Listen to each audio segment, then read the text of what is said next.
कि जन्माद्यस्य यतोन्मयादितरतः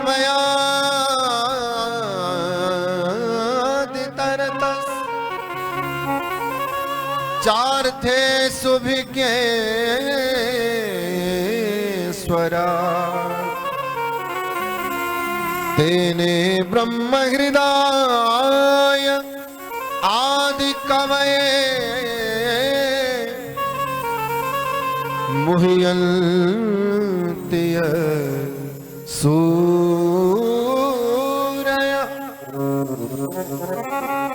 तेजो वारिमृदां यथा विनिमयो यत्र त्रिसर्गो मृषा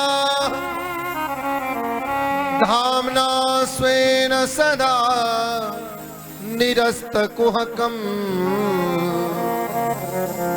सत्यं परं धीमहि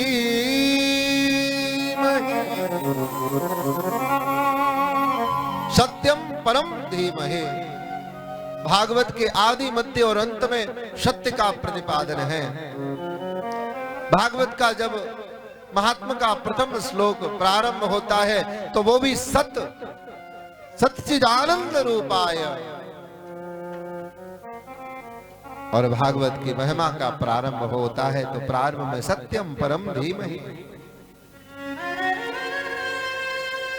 पर ये सत्य स्वरूप परमात्मा दिखाई कब देगा?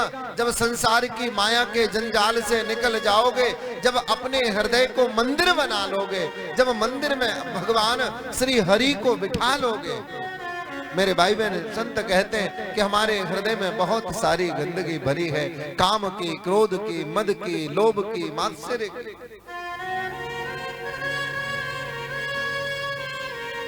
भगवान ने एक बड़ा सुंदर पात्र हम सबको दिया था। जैसे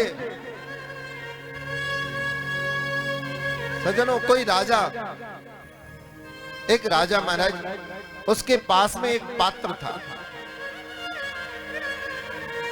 सोने का पात्र, सोने का गिलास, उसमें चारों तरफ हीरे मोती जड़े हैं, बेशकीमती अरबों रुपए का वो अकेला एक गिलास।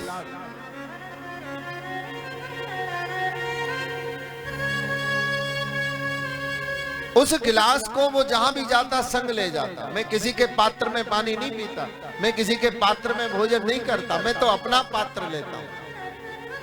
दुनिया को अपने वैभव को दिखाने के लिए जाता था।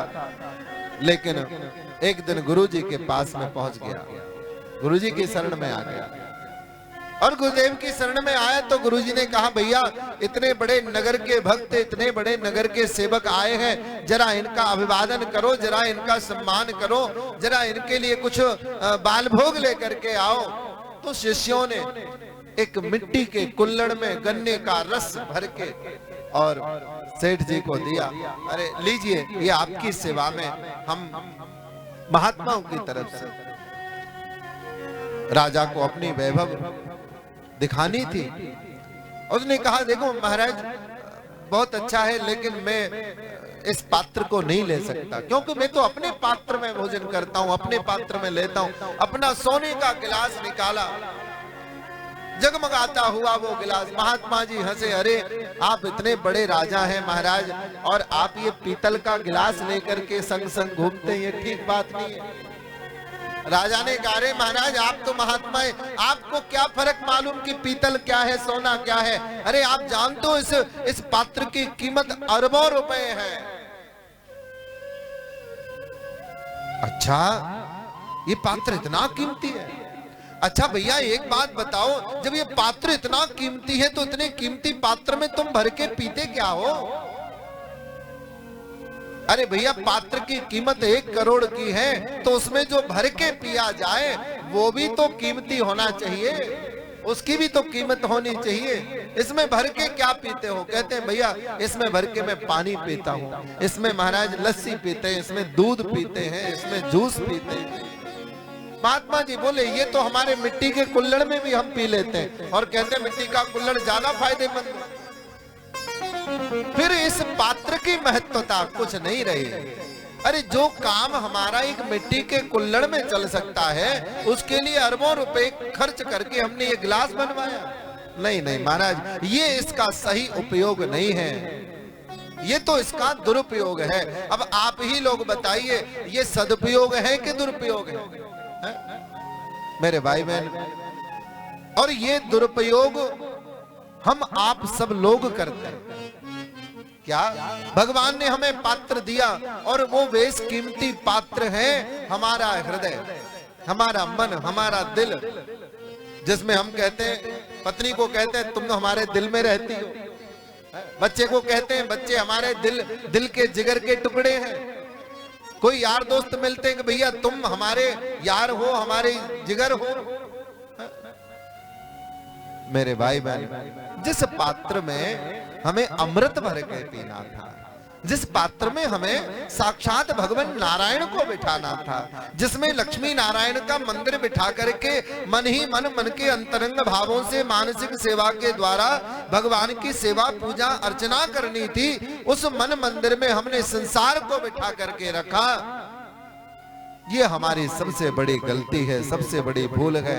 और भागवत का कार्य यही है कि हमारे मन की कलुषता को मिटा करके उस मन मंदिर में भगवान को स्थापित कर देना, सत्य को स्थापित कर देना, ये भागवत का प्रयोजन है।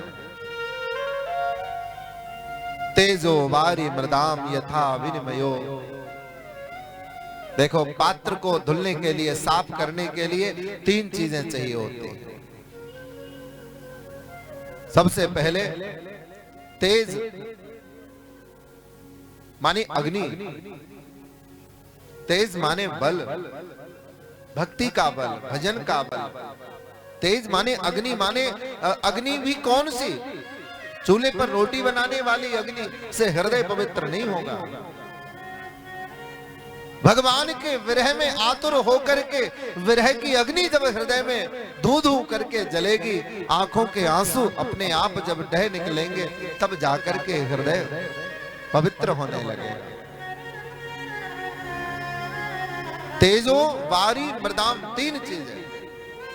तो तेज माने आग हो, प्रभु के विरह की आग, वेदना की आग। कब मिलेंगे, कब मिलेंगे, आंखों से आंसू झरझर बहे।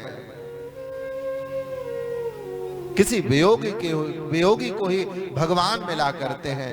और ऋषिक संत तो ऐसा कहते हैं कि भैया बिन रोए कित पाइए प्यारो प्रीतम मीत। बिना रोए तो भगवान नहीं मिलेगा, रोना ही पड़ेगा। मेरे भाई बहन, वारी माने जल, आंखों से निकलने वाला जल हृदय को पवित्र करता है। और तीसरी है मिट्टी। मिट्टी कौन सी? साधारण मिट्टी से हृदय पवित्र नहीं होगा। अगर मन को पवित्र करना है, हृदय को पवित्र करना है, तो केवल एक ही मिट्टी उसको पवित्र कर सकती है। वो मिट्टी कौन सी है? वो मिट्टी साधारण मिट्टी नहीं, वो मिट्टी है गुरु के चरणों की रज। श्री गुरु चरण सरोज रज, और निज मन मुकुर सुधार।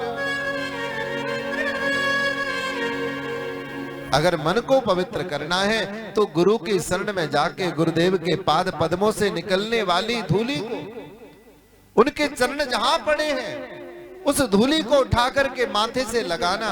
देखो, जन्म जन्मांतर के पाप कट जाएंगे, हृदय में जन्म जन्मांतर की जमी हुई कालिक साफ हो जाएगी, और हृदय पुनः पुनः भगवान का मंदिर बनाने लायक हो जाएगा। बहुत गई थोड़ी रही ये भी बीती जाएगा। बहुत सारी उम्र चली गई, हमारे जीवन की यात्रा बहुत सारी निकल गई है, थोड़ी सी बची है, उसका भी भरोसा नहीं है कि कल तक चलेगी या नहीं चलेगी। अभी अच्छे भले बातें कर रहे हैं और कल क्या होगा क्या पता। कितने लोग ऐसे होते हैं, शाम को प्लानिंग करते हैं, पहले वहां जमीन खरीद लूंगा, यहाँ होटल बनाऊंगा, वहां दुकान लूंगा, ये बिजनेस करूंगा, वो करूंगा, और बेचारे को रात में हार्ट अटैक आ जाता है। सुबह पता लगा रे बड़े अच्छे आदमी थे, पधार गए, रात को हार्ट अटैक आया, पता ही नहीं चला, मौका ही नहीं मिला हॉस्पिटल तक ले जाने का। यही जीवन की विडंबना है। ये मनुष्य शरीर दुर्लभ तो है, लेकिन दुर्लभ हो मानसो देहो देही नाम क्षण भंगुर। अब क्षण भंगुर जीवन का क्या पता कल क्या हो, कि क्षण भंगुर जीवन की कलिका, कल जाने को प्रात खिली ना खिली। मलयाचल की सुच शीतल मंद सुगंध समीर, चली ना चली। इसलिए संत कहते हैं कि भजले हरि नाम